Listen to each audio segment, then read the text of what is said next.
Hi everyone, I am doctor Hasan Jawahar, നിങ്ങളുടെ homeopathic psychiatrist ആണ്.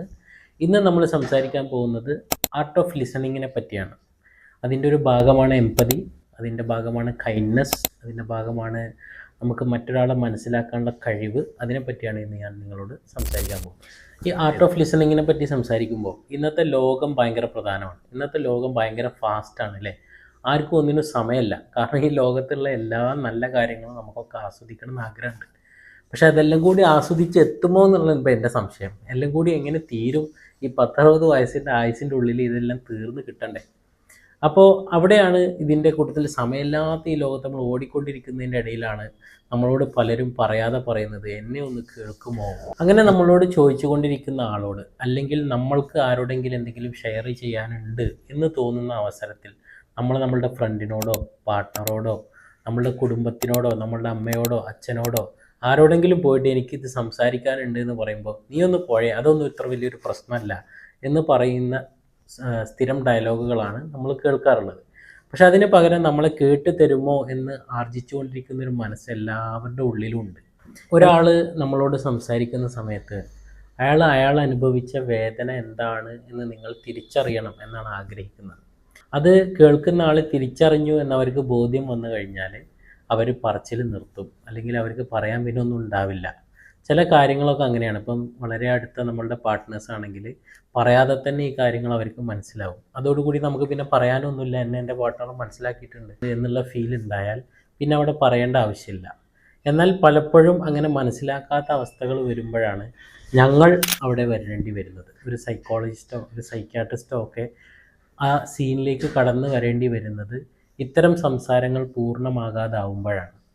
കാരണം എന്താ വെച്ചാൽ, നിങ്ങൾ ആലോചിച്ച് നോക്കും, നിങ്ങൾക്കൊരു പ്രോബ്ലം ഉണ്ട്.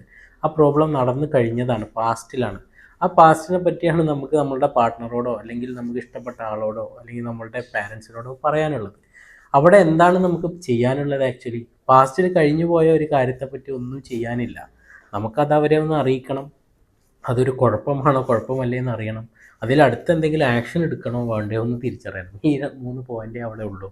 അപ്പോൾ അത് നമ്മളുടെ പാരൻസാണ്. ഇപ്പോൾ പൊതുവിൽ കുട്ടികൾ, ഇപ്പോൾ ടീനേജ് പ്രായത്തിലുള്ളവർ പാരൻസിനോട് എത്രയോ കാര്യങ്ങൾ ഇങ്ങനെ ഷെയർ ചെയ്യാൻ വേണ്ടി ശ്രമിക്കും. പക്ഷെ അവർ വേണ്ടത്ര ഇമ്പോർട്ടൻസ് കൊടുക്കാതെ വരുമ്പോഴാണ് അവർ ഫ്രണ്ട്സിലേക്ക് തിരുന്നത്. പാർട്ട്നേഴ്സ് ഇതേപോലെ സ്വന്തം പാർട്ട്ണറോട് ഒരുപാട് കാര്യങ്ങൾ പറയാൻ വേണ്ടി ശ്രമിക്കും.